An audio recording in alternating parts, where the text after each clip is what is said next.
Alright guys, welcome back to another episode of Her Lie I Tried to Believe. So, as I told you guys at the end of the last one, I'm kind of hooked, okay? So I have to play it at least a little bit more to try to figure out what's going on with all this, other than the fact that we know that she's quit school, we know that they had a rivalry of some kind, and we know that Tim, which is our character, hates Cassandra, which is the girl, okay? So, we're picking up right where we left off from. So let's pick up where we left off, okay? Fuck. That bitch. She won even when I was sure of winning. This hopeless feeling I was so eager to give her was now stuck within me, unable to get rid of it. She was no longer someone I could go head to head with since she had given up entirely. I asked for the reason for her departure, and they told me that it was of a personal matter. Probably had to do something with her family or whatever. But I knew it wasn't. Fucking bullshit. It was probably her way to get back at me. Knowing that I was finally going to beat her, she just ended up quitting to make sure it never happens. But then I have a revelation. What if I decided to wait for her another year? Yeah, that would be a great idea. I just need to purposely fail, but then I realized I'd just topped number 2 in my last academic results and was pretty much sure of passing. This was over. I had lost the one thing that was keeping me going. For a time, I seriously wondered what I was going to do with my life now that I've lost all interest. But eventually, it didn't matter at all. Since I had done this for a good part of my youth, I couldn't easily stop. So I just continued studying the best I could, with emptiness as my sole source of motivation. High school came to an end extremely quickly. The last day of school, I looked around me and saw a lot of students happily chatting together, probably feeling proud of themselves. Some had boyfriends and girlfriends at their side, their arms around them, as though the world no longer had any secrets to them. I was the best of my class, one of the best in the whole school, and yet I knew nothing. I felt hollow. I was already going to the top university. I could see my future without anyone telling me. Yet I had lost something by becoming who I am. I know this. But since I'm not one of them, I don't know what that is. Okay, guys, this is getting a little creepy, I guess? Chapter 2, a group date, maybe. Oh, okay. Maybe we'll get more into the back and forth instead of just this. We'll see. 2 years. It took 2 years to see her again. By that time, my majoring was very well underway, as I was studying to be used to the university lifestyle. As I was starting to be used to the university lifestyle. I was living on my own inside a gloomy one-room apartment for less than a year. I had zero passions, and I only knew how to do one thing correctly, which is, of course, studying. As if I was the subject of a course a long time ago. Okay, I was making sure I just read that correctly. Kinda didn't make sense there. I didn't know why I was so into it. Yeah, I'll probably have a lot of doors opened up for me in the future, but what if I don't want to enter any of them? I have no motivation to climb up the ladder, and surely wouldn't know what to do with all the money being thrown at me. But I guess this type of attitude could attract some people, as if they know talking to you would inevitably boost their own self-esteem. That's how I made my first friend, since, well, have I ever had a friend before? Well, it's not as if I was seeing him as a friend either way. He was in most of my classes during high school and took that as an opportunity to start socializing with me during our courses together. I went with the flow, finding my own amusement in his somewhat carefree demeanor. That's when one day, out of nowhere, he decided to invite me to this, I don't remember how it was pronounced. I can't call it a date. A group date, maybe. Fuck it. Anyways, it was this thing where a group of men and women, all the same age and logically of the same number, meet with each other for almost the first time in an attempt to find love. It was obviously a cheap excuse for trying to find somebody to empty your load in. But whatever, to the point I was in, it didn't matter all that much. Trying to sorry guys.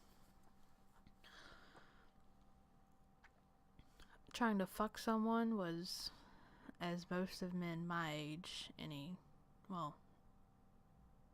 age really, one of my priorities, even though pretty much inaccessible. I didn't get out of my way to try and have sex, and that's probably the reason why I had zero sex life. So I accepted it. He was kinda odd though. He said to me, "You won't regret it, Tim. I even have a surprise waiting for you." Oh shit. And he would laugh like an imbecile. He was an imbecile. And I only realized that he meant by that when I entered the bar where we were meeting.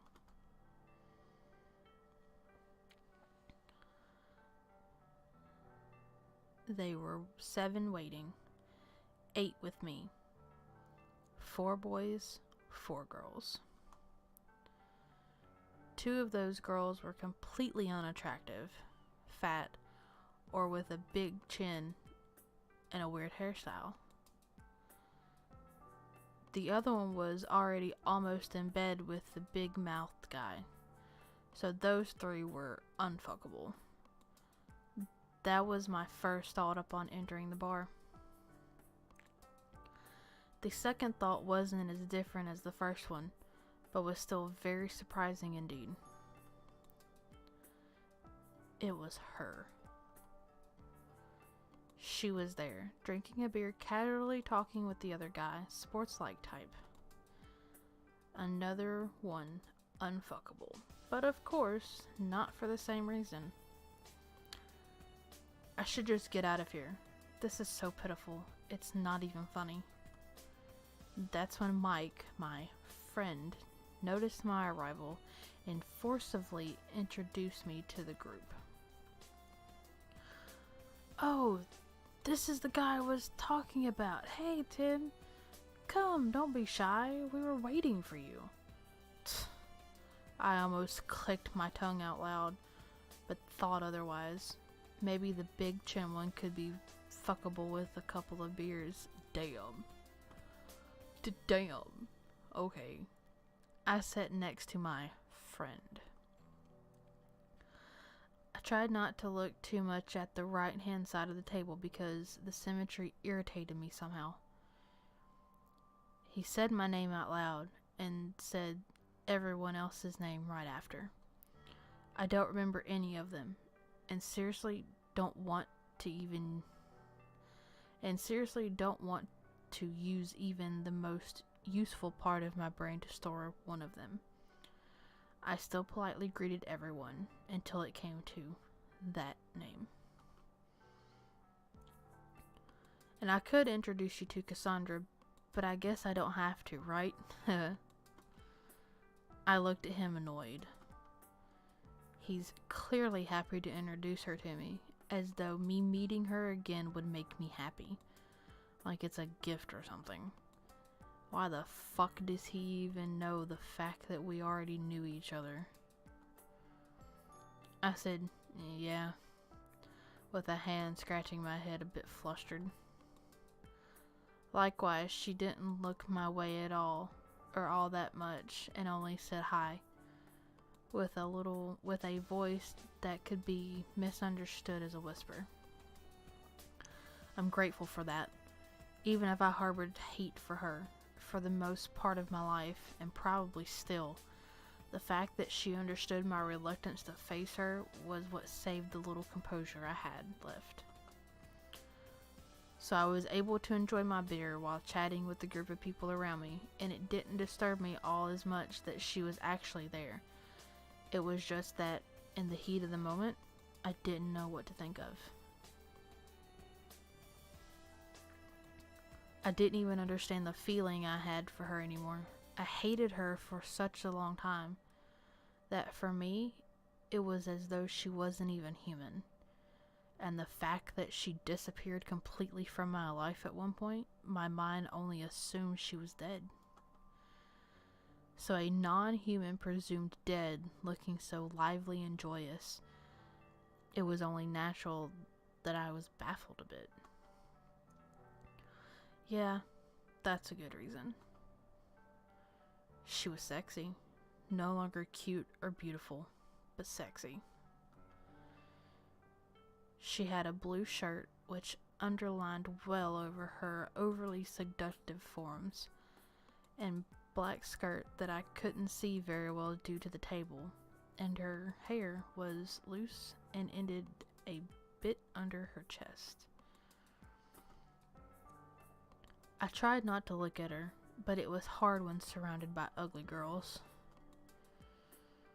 I still did what I must and tried to hook up with the chin girl in front of me. After an hour and a half, I was on my fourth beer and that first couple decided to finish the night alone. This made things a bit complicated. Now, there were me, the fat girl, my friend, the big chin, the sports dude, and so whatever, the other girl I once knew. So it was obviously becoming harder and harder to actually not interact with her. That's when the phone of the girl in front of me, Chin, started vibrating. She became kind of hysterical by the, I think it was a message that she received on her phone. She said a couple of words to the fat girl seated next to her and then took off. The fat girl looked at me a bit awkward and said, "Sorry, her ex just texted her, so..." As if it was the most understandable thing in the world. So that ugly chick just dumped me for a guy that probably flushed her a long while ago. I was depressed, but not for her departure per se, obviously. At least the alcohol started to do its work. That's when everything started to turn into the wrong direction. My friend, who was seated on my left in front of the fat chick, was now seated on my right. The sports dude who once chatted with that girl was now enjoying his time with the fat chick on my left. That's when I realized that my friend, without notifying me in advance, started a group conversation with her and me. So, from what I hear, or from... Let's retry that one. So, from where do you two know each other? I was staring at the table, or maybe at the beer in my hand, trying not to look interested. I think she answered him something while giggling, but I don't remember much at all. She too seemed to be drinking quite heavily. That long? Man, I bet you're glad to be able to meet each other like this. Maybe it's faith, who knows? Huh? He was irritating me. It was so obvious that he was the one who pulled this off. Perhaps they were enmeshed with each other to humiliate. Perhaps they were enmeshed with each other to humiliate me or something. That's when I uttered something that I probably shouldn't have. I don't know why I thought it would be a great idea. Tell me. I looked at him with a bit of defiance. How do you know that she and I knew each other anyway? I looked at every change in his expression. I probably thought that he would be confused, unable to explain himself properly. But that wasn't it. He was surprised that I didn't know the reason behind it. Come on, man. Everyone in high school probably knew about it. Don't you remember? The nasty girl with her friends who were starting bad rumors about Cass because she just quit school?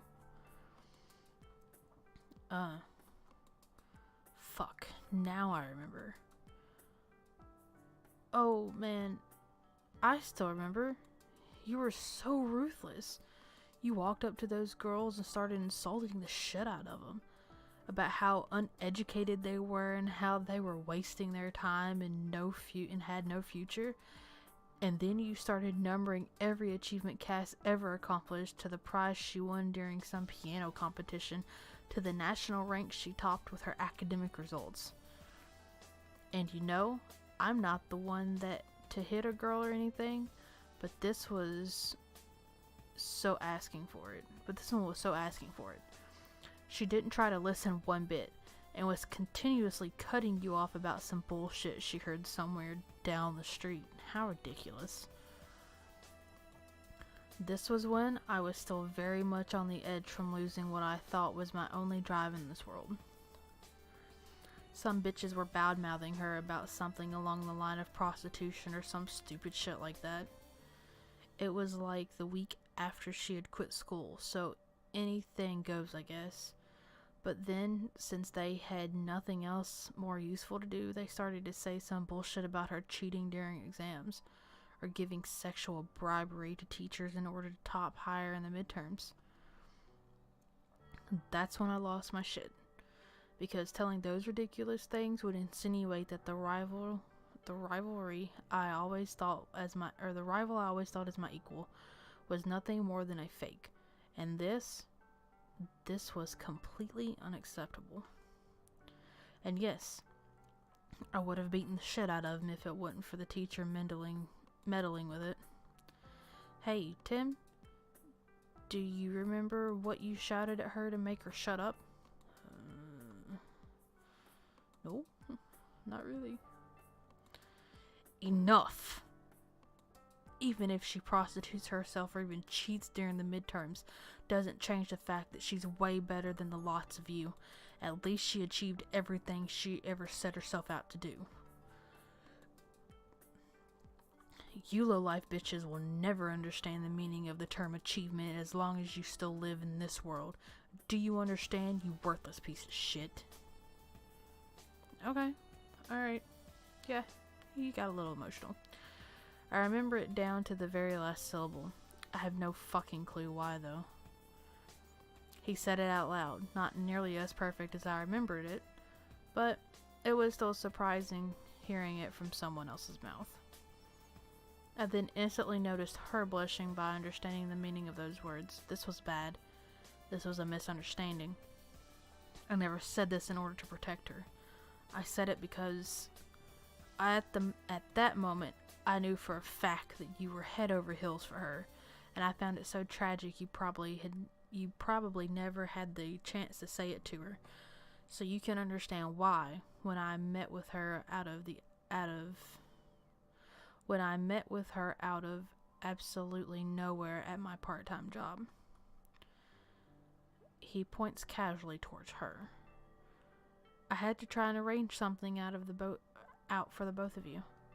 So, that's why you invited me here tonight? I was then on my 5th beer, and I was not what we call a heavy drinker back then, so I was agitated alright. just it was easily concealed by my wasted features, which were naturally much more brilliant. Or blatant. There we go. Yeah, man. What else? We're friends, right? You look so down all the time. I thought this might cheer you up. You didn't have to. Seriously, you didn't have to, you fucking idiot.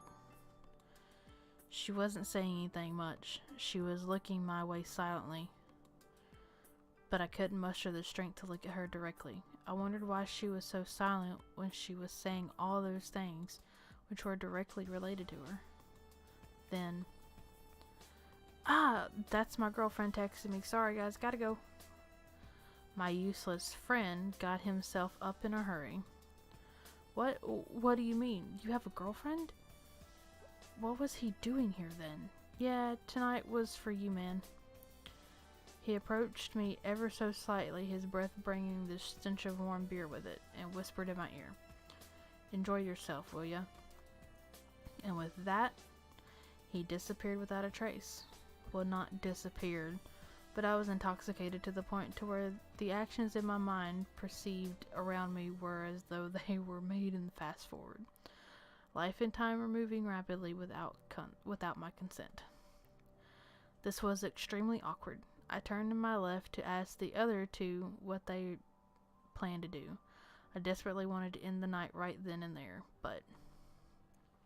Hey, have you an idea what the... There was no longer anyone seated there. Noticing this, I looked around me and realized that she and I were the only ones left at the table. They took off 10 minutes ago, maybe. Or was it 15? For the first time that night, I made eye contact with her. Her face was flushed slightly red by the effects of alcohol. It would have been visible to the blind that she was totally wasted. I didn't want to speak to her. I didn't want to have another minute wasted in her presence. But social etiquette was forcing me to, at the very fucking least, make sure she doesn't die before reaching her home. Let's get out of here, I said pretty coldly. She accepted right away. She didn't show any fear of being alone with me, even though we were complete strangers to one another. Want to take a cab? I asked forcefully, but she said, "Let's walk for a bit, alright?" I clicked my tongue, but this time I made sure she heard it alright. She didn't mind, or at least she didn't show it. Well, oh, okay. Yeah, we can do this a little bit. She had a smile plastered on her face ever since we left the bar, not slightly affected by my cold behavior. She looked happy, irritatingly so. We didn't talk at all. We were completely silent, and it was alright with me. It was alright until she stumbled a bit on my shoulder accidentally. And that, guys, is where we're gonna leave this episode. So, yeah, I have to do a lot of reading in this, and it's not exactly what I thought it was gonna be. But I'm kind of enjoying this, and I'm actually, like, really hooked. So, yeah, I hope you guys are enjoying it. If not, let me know, and if you are, let me know as well. Hit that like button. If you have to, hit that dislike button. And as always, guys, leave me comments. Let me know what you're thinking in the comment section below. And I will see you in the next one. Bye.